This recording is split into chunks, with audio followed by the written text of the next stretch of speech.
Well, you're out now. Oh, yeah, you're out. So it's interesting. I mean, it's a rapid, smaller engines now as well. 1.2s is the entry level, 1.4s, but I mean, that's what we're seeing across the board now. Small engines, definitely. diesels, getting you the performance with the efficiency. Let's talk about another vehicle that South Africans haven't really got their heads around, and that's obviously estate vehicles as well. Now, Volvo estates like the 850 and the later V70 have always been a lesson in practicality and space. The new V60 represents quite a radical departure from that. So prepare for a lesson by Vine.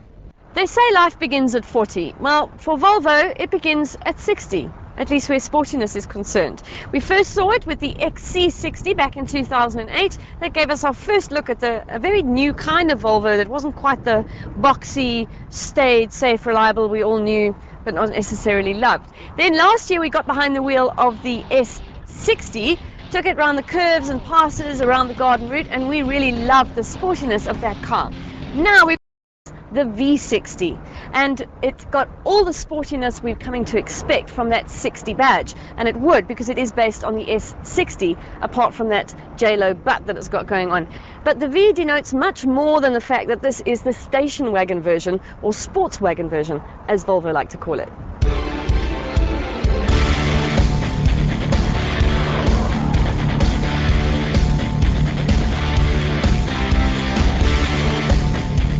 In keeping with Volvo's sporty proposition, V is very much for vroom in the new V60.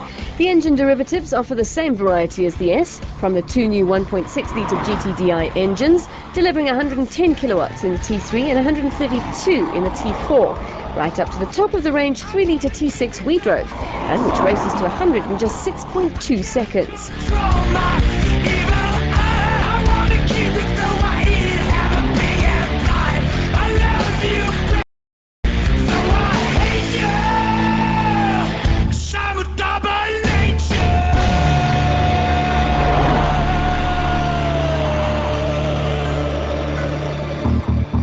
When it comes to styling, the V60 does have something of a double nature, although this will really stand out when the R design arrives later this month.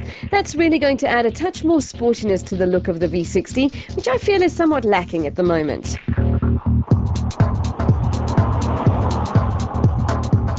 Nothing wrong once you get inside the car though. Behind the wheel is a comfortable and pleasant place to be, and they've added some interesting new features on the V60. V is for ventilation. Now, I know that sounds wildly exciting, but as we know with Volvo, they like to introduce new technology and new things in their cars, so that's what we've come to expect.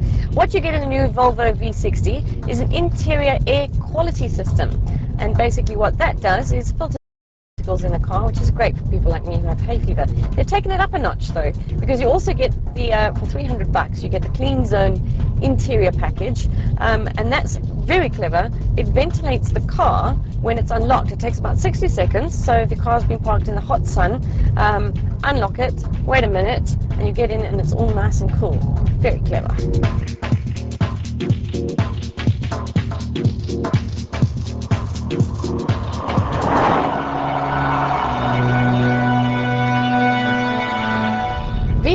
For violins, because in the V60 you can listen to them at full blast on an optional Dolby digital system. Also, you can get a multi-EQ system that eliminates distortion. So unfortunately we haven't been able to find any classical music down in Cape Town. Wonder why. But if you are one of those old style Volvo owners who likes your classical music, or you just want to be naughty and listen to classic, then you can do that in the V60.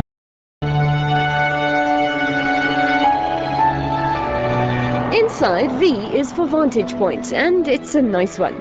From that familiar floating console to the racetrack-inspired trim that creates flow in the cabin, Volvo is certainly in the top echelons when it comes to interior vehicle design, as far as I'm concerned. V is also for value, because time and again Volvo shows it really cares about the people who drive them. The V60 is packed with the Volvo technology we're getting used to. City safety, which prevents low-speed impacts.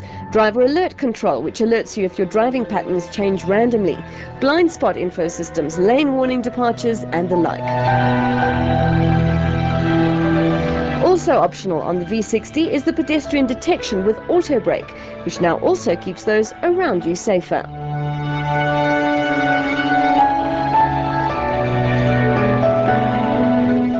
is for versatility.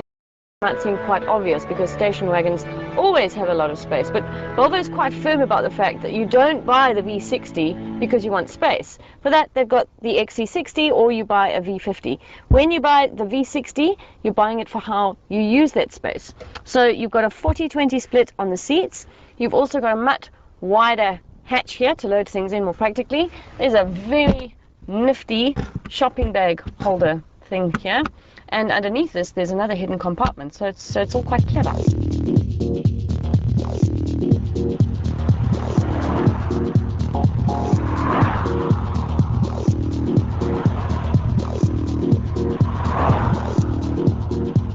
I haven't enjoyed driving the V60 as much as I enjoyed the S. Maybe it's because that's the roads that we've been driving today. Maybe it's because this car doesn't have the active 4C chassis that the S60 did.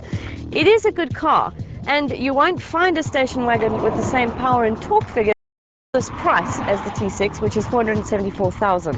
Honestly, I haven't driven enough station wagons to be able to compare, but if you are looking for something with a bit of extra length, something a little bit different, something a little bit sporty, then V's for variety, because now you've got more choice.